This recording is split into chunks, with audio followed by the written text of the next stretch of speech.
अस्सलामुअलैकुम वरहमतुल्लाहि वबरकातुहू। Last time हमने 11 चैप्टर बैंक सिलक मेड की थियोरी के बारे में पढ़ा था और थोड़ा नॉलेज लिया था बैंक सिलक मेड क्यों बनाया जाता है। तो अब यहाँ पर मैंने आपको बताया था रोकड़ मेड में उधार पासबुक में जमा होती है बैंक सिलक, और बैंक ओवरड्राफ्ट रोकड़ मेड में जमा पासबुक में उधार। अब यहाँ पर चैप्टर नंबर 11 का आज हम पार्ट 2 में दाखला नंबर 4 चौथा दाखला पढ़ेंगे। चौथा दाखला 31/12/2015 रोज श्री સુધીરનો રોકડ મેળ 5000ની બેંક સિલક દર્શાવે છે। નીચેની માહિતી પરથી તેમનો बैंक सिलक मेल तैयार करो। चलो, अब यहाँ पर आमनोन की तरह कॉलम बनानी है बैंक सिलक मेल की। तारीख, विगत, उधार रकम, जमा रकम। श्री સુધીરનો તારીખ 31/12/2015 રોજનો बैंक सिलक मेल। अब यहाँ पर हम एक कॉलम बनाएंगे कैश बुक, ये रफ काम है, और दूसरी साइड बनाएंगे पासबुक। अब दोनों की साइन यहाँ पर सेम होनी चाहिए, ठीक है। तो अब यहाँ पर सबसे पहले हम स्टार्टिंग में पहली रकम बैंक सिलक या बैंक ओवरड्राफ्ट लिखा जाता है, रोकड़ सिलक या रोकड़ ओवरड्राफ्ट भी लिखा जाता है। यहाँ पर लिखा हुआ 31/12/2015 रोज श्री સુધીરનો રોકડ મેળ 5000નો बैंक सिलक दर्शावे छे।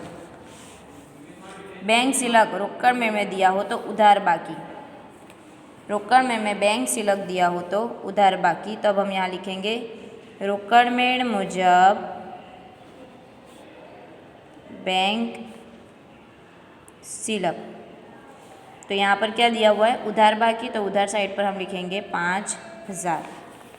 अब पहली एंट्री 29/12/2015 रोज 8000 चेक बैंक में भरेल, परंतु 31/12/2015 रोज सुधी आ बैंके पासबुक में जमा करेल नहीं। 31/12/2015 के रोज हिसाब किताब हमने बैंक सिलक मेळ का लिखा है। तो हमने ये चेक 29 तारीख को जमा किया था, जो 31 तारीख तक जमा हो जाना चाहिए था, 31 तारीख तक के अंदर एंट्री जमा हो जानी चाहिए थी, लेकिन हुई नहीं है। अभी और टाइम लगेगा, 3-4 दिन लगते हैं चेक जमा होते। तो जब हमने हिसाब किया है 31 तारीख को, उस वक्त तक चेक जमा हुआ नहीं है। तो 29 तारीख को हमने पासबुक में जब जमा होता है पैसा, तो हम पासबुक में एंट्री क्या कर देते, पैसा जमा हुआ है हमारे पास तो प्लस की एंट्री कर देते, ठीक है। कैश बुक हमारे पास होती है, कैश बुक जो होती है वो हमारे पास होती है, तो वो हम लिखते हैं रोकड़ मेळ, जिसको बोलते हैं रोकड़ मेळ, और पासबुक का मतलब होता है पासबुक, ठीक है। तो अब यहाँ पर कैश बुक की एंट्री हम लोग लिखते हैं, पासबुक की एंट्री बैंक लिखता है। तो हमने क्या सोचा था, 29/12/2015 का रोज 8000 चेक बैंक में भरेल। तो हमने जब बैंक में पैसे भरे तब हमने हमारे अकाउंट में लिख दिए, हाँ चलो आज हमने 8000 का पैसा बैंक में भर दिया, लेकिन 31 तारीख तक ये पैसा जमा हुआ नहीं है। तो हमको यहाँ पर क्या करना पड़ेगा, जमा की एंट्री करनी पड़ेगी, जमा की एंट्री बतानी पड़ेगी। कैश बुक में जिस हिसाब की एंट्री हो, प्लस एंट्री हो तो हमको जमा करके प्लस में बताना है, माइनस में एंट्री हो तो माइनस करके उधार में बताना है। कैश बुक में जिस हिसाब की एंट्री होती है उसी तरह की एंट्री हमको पासबुक में बतानी होती है। अगर यहाँ पर प्लस एंट्री है, यहाँ पर नहीं प्लस हुआ है, तो हमको प्लस करके बताना पड़ेगा।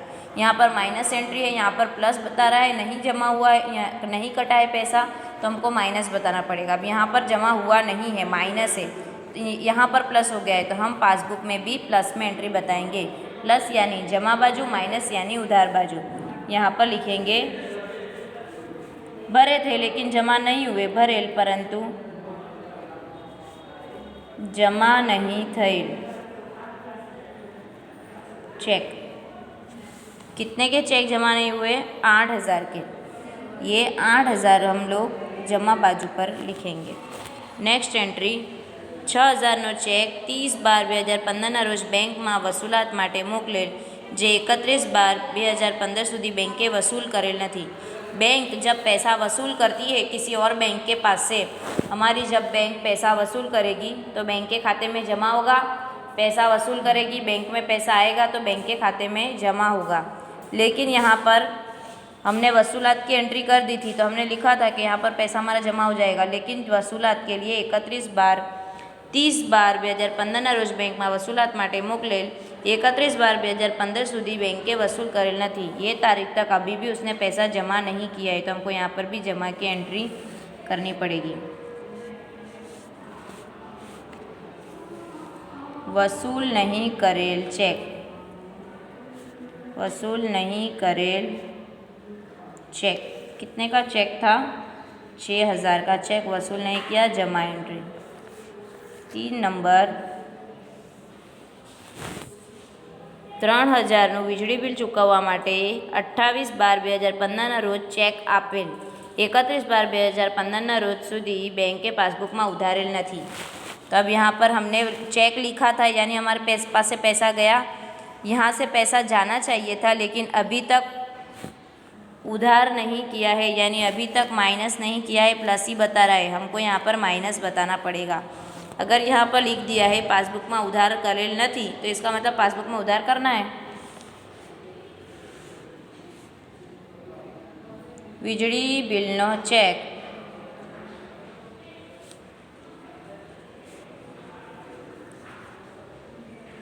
બેંકે ઉધારેલ नहीं, टोटल 3000 का चेक था। अब इसके बाद 2000નો चेक 27/12/2015 रोज लखीने लेणदारने आपेल।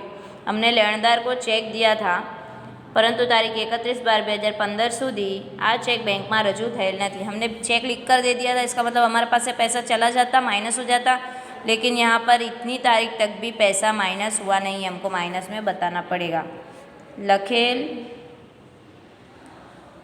परंतु लेणदार को रजू नहीं हुआ है, रजू नहीं थયેल चेक।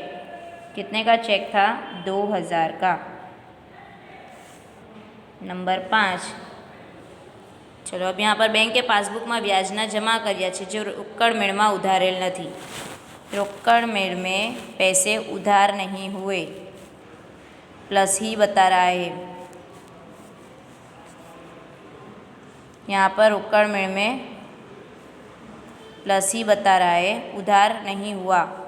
तो यहाँ पर इसकी एक इजी एंट्री मैं आपको बता देती हूँ।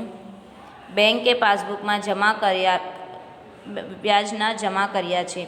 अब जो बैंक के पास खुद की अपनी भी एक बुक होती है, बैंक हमको एक बुक देती है। मैंने लास्ट पीरियड में आपको थियरी में समझाया था, बैंक हमको एक पासबुक अलग देती है और उसके पास हमारे खाते की बुक अलग होती है। जैसे कि हमारा कोई कस्टमर है, तो हम उसके खाते हम अपना हिसाब अलग लिखेंगे और वो उसके पास भी एक बुक रखेगा, उसके अंदर भी हिसाब लिखेगा। एक दोनों व्यापारी के पास, दोनों ग्राहक के पास एक एक रिसिप्ट होती है। तो यहाँ पर बैंक ने अपने बुक में भी रिसिप्ट लिखी हुई है। तो बैंक ने ब्याज हमको दिया है, तो हमारे खाते में जमा किया है, तो हमारे खाते में उधार होना चाहिए। उधार हुआ नहीं है, तो हम हमारे खाते में उधार करेंगे। यहाँ पर जब भी एंट्री हो बैंके जमा करेल तो हमको उधार करने हैं, बैंके उधार करेल तो हमको जमा करने हैं। ये चीज़ आपको याद रखनी है। बैंक ब्याज जमा किया है तो हम उधार करेंगे। बैंक ब्याज रोकड़ मेळ में नोंधेल नहीं। कभी कभी ऐसा होता है बैंक हमारे खाते में पैसा जमा कर देती है, हमको पता नहीं होता है इसने हमारे खाते में पैसा जमा कर दिया है, तो उसकी एंट्री बाकी रह जाती है।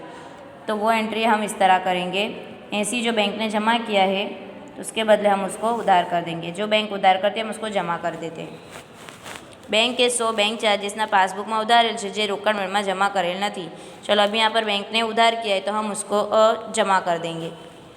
बैंक चार्जेस यहाँ पर इसी तरह की एंट्री लिखेंगे, बैंक चार्जेस रोकड़ मेळ में नोंधेल नहीं। कितना है? 100 रुपये, तो हम उसको जमा कर देंगे। अब यहाँ का टोटल हुआ 8 में से 14,100 और यहाँ का टोटल हुआ 10,080। तो डिफरेंस कितना आया? 4020। 4020 डिफरेंस आया हमारा 4020।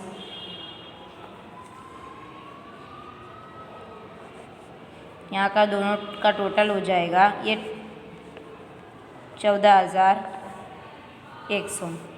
और यहाँ पर हम सामने लिखेंगे डिफरेंस में पासबुक मुजब ये यहाँ पर